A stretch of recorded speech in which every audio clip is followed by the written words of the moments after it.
Oi, gente, bom dia. Eu me chamo Agda. Vou fazer com vocês uma leve revisão sobre plantas. Nós vamos começar falando sobre a sua classificação. Elas são seres pluricelulares, ou seja, são compostas por várias células. Também são eucariontes, que já contêm um núcleo que vai envolver o seu DNA, não vai deixar espesso e nem permitir que perca alguma parte do DNA, alguma informação genética. Eles apresentam parede celular, que são formadas por celulose, e isso diferencia as plantas dos outros animais. Eles são seres autotróficos, ou seja, são capazes de produzir seu próprio alimento através da fotossíntese. São divididos em grupos evolutivos, segundo a sua evolução, em briófitas, pteridófitas, gimnospermas e angiospermas. Elas são vasculares e avasculares. Na biologia, quando se vem A, significa que não, de negação. Então, avasculares é que não possui vasos condutores. Vamos aos grupos aqui. As briófitas, elas são plantas avasculares, ou seja, elas não possuem vasos condutores de seiva e elas crescem em solo úmido, pedras ou troncos de árvores. Elas precisam de muita água para sobreviver, e por isso que elas ficam nesse ambientezinho mais úmido que a gente pode até ver em algumas pedras, aquele verdinho. Às vezes nem vê ela nessa formaçãozinha porque são microscópicas, assim, bem pequenininhas mesmo. Só dá de ver só o verdinho. Por elas precisarem muito da água, a sua reprodução, ela através da água é sexuada, onde vai ser liberado o gameta masculino e gameta feminino na água, que eles vão nadar por meio de flagelos até se encontrar e fecundar a oosfera, que é o óvulo feminino. Fecundou, vai formar o zigoto. Quando esse zigoto tiver grande, já tiver firme, ele vai cair e vai se transformar em outra briófita. As pteridófitas, elas são plantas vasculares, ou seja, que apresentam vasos condutores de seiva viva. Elas já estão mais avançadas que as briófitas. E, mesmo assim, elas também dependem da água na sua reprodução, porque aqui, como vocês podem ver, aqui é uma sambaíba.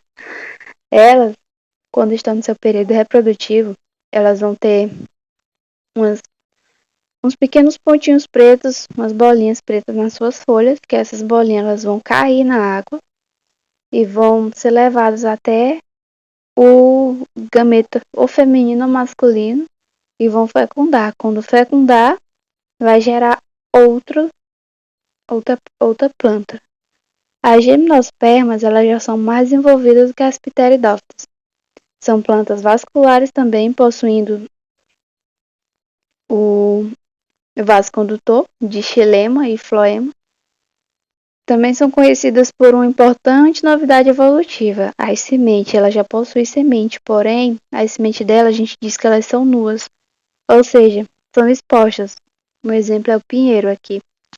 Elas precisam de agentes polinizadores, como vento, inseto, para que possa se gerar outra descendente.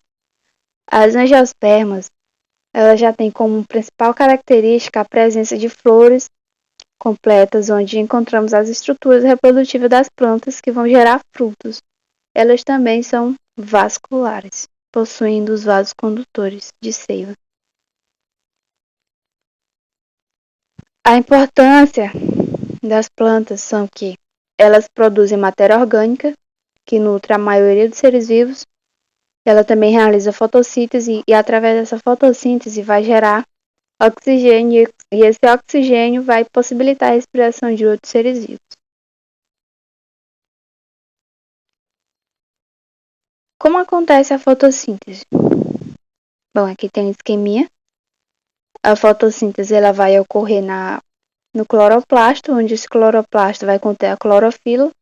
Geralmente, a clorofila mais presente nas plantas é a clorofila A.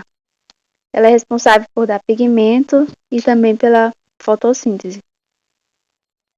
Através dessa clorofila, ela vai captar os raios de luz solar, vai transformar em energia química, vão produzir compostos orgânicos como carboidratos e açúcar, e desses compostos orgânicos vão ser produzidos a partir da água, que vai entrar nas suas raízes, e o CO2, que vai entrar também, e quando esse processo acabar, vai gerar o oxigênio, vai ser liberado o oxigênio para a atmosfera.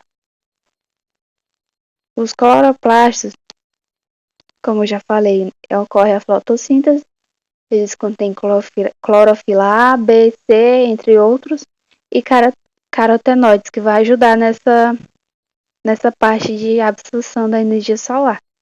Elas contêm DNA próprio, tem duas membranas, tem também lamélulas, que são essas vesículas mais achatadas, tem tiracloides, que são estruturas empilhadas, chamadas de gamas. Tem também ribossomos, que vai ajudar na síntese, o estoma.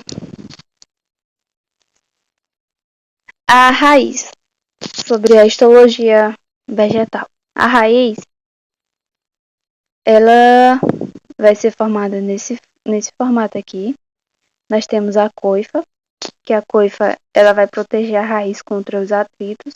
Ela é em forma de um dedalzinho, que vai ajudar a essa raiz não se quebrar e a perfurar solos mais duros. Nós temos aqui, mais em cima da coifa, temos a região lisa, ou então também pode ser chamada de meristemática, onde vai ocorrer a mitose, e também ela é conhecida como a zona de crescimento. Logo mais acima tem a zona pelífera, com os pelos absorventes, isso quer dizer que vai ocorrer a absorção das substâncias. Tem as raízes secundárias, que são chamadas também de raiz principal. Mas aqui na frente nós temos a estrutura da folha. Aqui nesse lado nós temos aqui a estrutura dela. Aqui nós temos o caule. Nós temos também a bainha. A bainha é onde a folha vai se prender ao caule. Ela vai ser um suporte maior para essa folha. E o limbo aqui é a parte visível da folha. Ela pode ser dentada, lisa. Essa partezinha mais externa da folha. Tem também o pecíolo, que é onde vai prender a folha ao caule. Nessa outra partezinha aqui, nós temos uma imagem que vai conter a respiração, onde tem a entrada de oxigênio e a liberação de gás carbônico. A folha é o principal órgão de respiração das plantas, devido à presença de estômatos, mas outros órgãos também respiram, como raízes, por exemplo.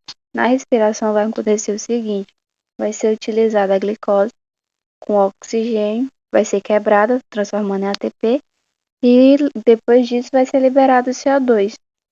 Na transpiração, é a liberação de água, ou seja, vai evaporar.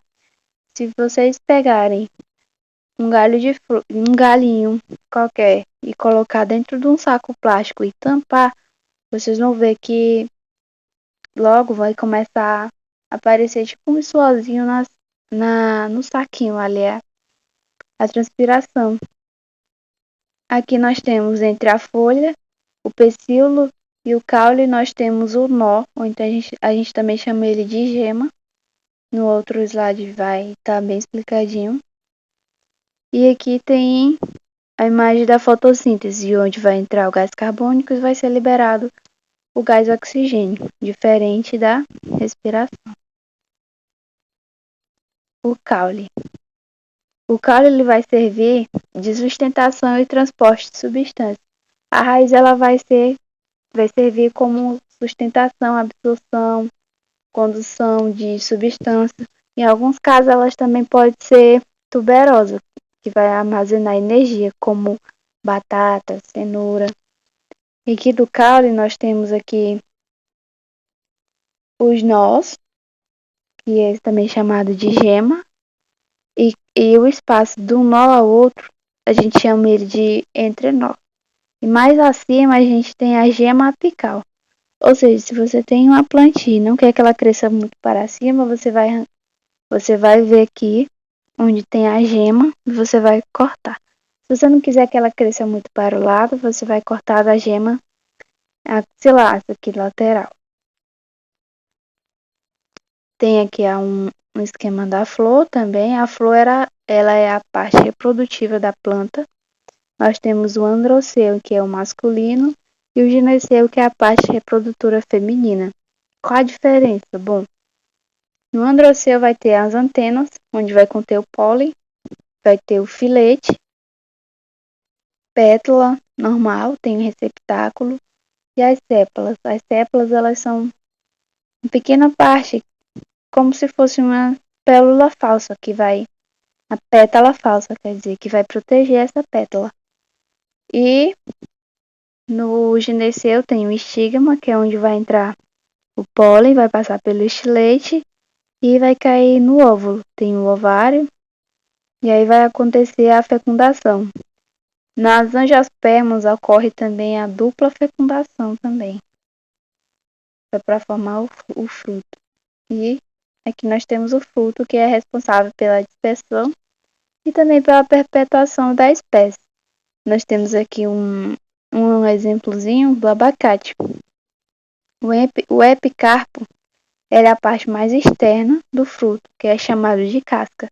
O mesocarpo já é a parte do meio, como já está dizendo, meio. É a parte que a gente come, a parte comestível. O endocarpo, ela é a partezinha que vai proteger a semente.